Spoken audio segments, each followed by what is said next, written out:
way you judged others, you will be judged. And with the measure you use, it will be measured to you. Why do you look at the speck of sawdust in your brother's eye and pay no attention to the plank in your own eye? How can you say to your brother, "Let me take the speck out of your eye," when all the time there is a plank in your own eye? You hypocrite!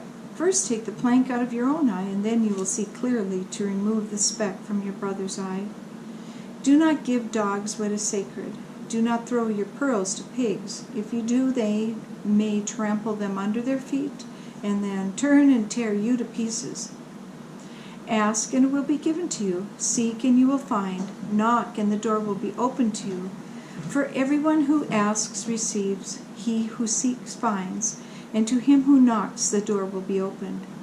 Which of you, if his son asks for bread, will give him a stone? That's correct. Or if he asks for a fish, will give him a snake? If you then, though you are evil, know how to give good gifts to your children, how much more will your Father in heaven give good gifts to those who ask him? So in everything, do to others what you would have them do to you. For this sums up the law and the prophets. Enter through the narrow gate, for wide is the gate and broad is the road that leads to destruction, and many enter through it. But small is the gate and narrow the road that leads to life, and only a few find it. Watch out for false prophets. They come to you in sheep's clothing, but inwardly they are ferocious wolves. By their fruit you will recognize them. Do people pick grapes from thorn bushes or figs from thistles? Likewise, every good tree bears good fruit, but a bad tree bad fruit. A good tree cannot bear bad fruit, and a bad tree cannot bear good fruit. Every tree that does not bear good fruit is cut down and thrown into the fire. Thus, by their fruit you will recognize them. Not everyone who says to me, "Lord, Lord," will enter the kingdom of heaven, but only he who does the will of my Father who is in heaven. Many will say to me on that day, "Lord, Lord, did we not prophesy in your name, and in your name drive out demons and perform many miracles?" Then I will tell them plainly, "I never knew you. Away from me, you evildoers." Therefore, everyone who hears these words of mine and puts them into practice is like a wise man who built his house on the rock. The rain came down, the streams rose, and the winds blew and beat against that house, yet it did not fall, because it had its foundation on the rock. But everyone who hears these words of mine and does not put them into practice is like a foolish man who built his house on sand.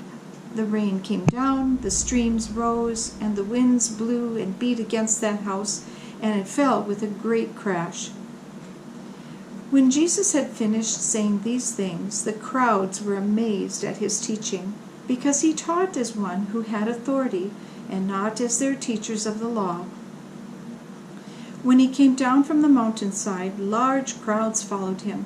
A man with leprosy came and knelt before him and said, "Lord, if you are willing, you can make me clean." Jesus reached out his hand and touched the man. "I am willing," he said. "Be clean." And immediately he was cured of his leprosy. Then Jesus said to him, "See that you don't tell anyone, but go, show yourself to the priest and offer the gift Moses commanded as a testimony to them." When Jesus had entered Capernaum, a centurion came to him asking for help. "Lord," he said, "my servant lies at home paralyzed and in terrible suffering." Jesus said to him, "I will go and heal him." The centurion replied, "Lord, I do not deserve to have you come under my roof, but say the word, just say the word, and my servant will be healed. For I myself am a man under authority, with soldiers under me. I tell this one, 'Go,' and he goes, and that one, 'Come,' and he comes. I say to my servant, 'Do this,' and he does it." When Jesus heard this, he was astonished, and said to those following him, "I tell you the truth, I have not found anyone in Israel with such great faith. I say to you that many will come from the east and the west, and will take their places at the feast with Abraham, Isaac, and Jacob in the kingdom of heaven. But the subjects of the kingdom will be thrown outside into the darkness, where there will be weeping and gnashing of teeth." Then Jesus said to the centurion, "Go, it will be done just as you believed it would." And his servant was healed at that very hour. When Jesus came into Peter's house, he saw Peter's mother-in-law lying in bed with a fever. He touched her hand, and the fever left her, and she got up and began to wait on him.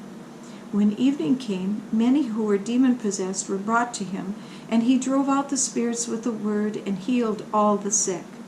This was to fulfill what was spoken through the prophet Isaiah. He took up our infirmities and carried our diseases. When Jesus saw the crowd around him, he gave orders to cross to the other side of the lake. Then a teacher of the law came to him and said, "Teacher, I will follow you wherever you go." Jesus replied, "Foxes have holes and birds of the air have nests, but the Son of Man has no place to lay his head." Another disciple said to him, "Lord, first let me go and bury my father." But Jesus told him, "Follow me, and let the dead bury their own dead." Then he got into the boat, and his disciples followed him. Without warning, a furious storm came up on the lake, so that the waves swept over the boat, but Jesus was sleeping.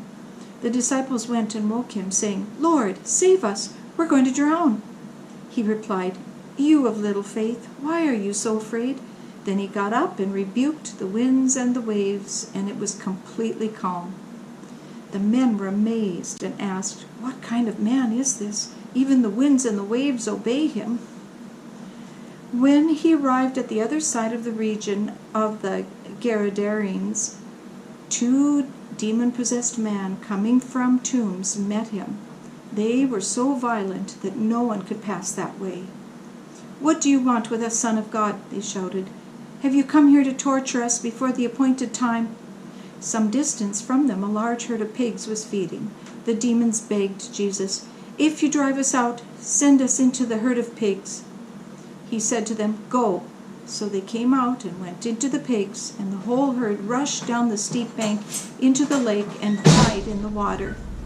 Those tending the pigs ran off, went into the town, and reported all of this, including what had happened to the demon-possessed men. Then the whole town went out to meet Jesus, and when they saw him, they pleaded with him to leave their region. Jesus stepped into a boat, crossed over, and came to his own town. Some men brought to him a paralytic lying on a mat. When Jesus saw their faith, he said to the paralytic, "Take heart, son, your sins are forgiven." At this, some of the teachers of the law said to themselves, "This fellow is blaspheming." Knowing their thoughts, Jesus said, "Why do you entertain evil thoughts in your hearts? Which is easier to say, 'Your sins are forgiven,' or to say, 'Get up and walk'?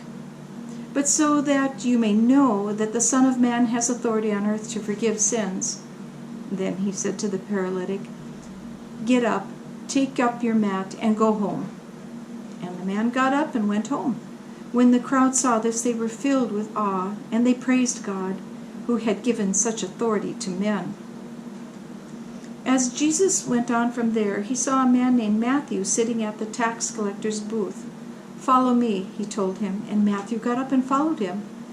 While Jesus was having dinner at Matthew's house, many tax collectors and sinners came and ate with him and his disciples.